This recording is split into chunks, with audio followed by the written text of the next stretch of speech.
How to delete messages on Snapchat on both sides permanently. So if you find this video helpful, click that subscribe button and that bell icon on so you would stay updated in this channel.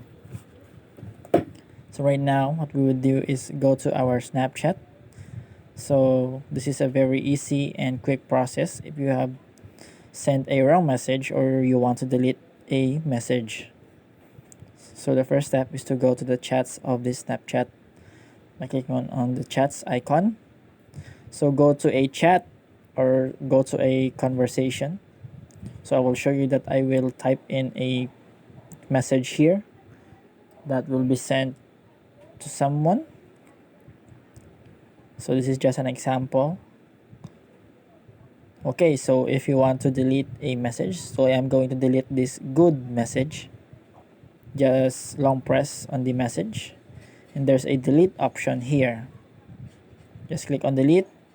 So you will get a prompt like this if it is your first time. So just confirm it again, delete chat, and after that you will be able to delete the chat. The other user will be notified as well. Thank you for watching.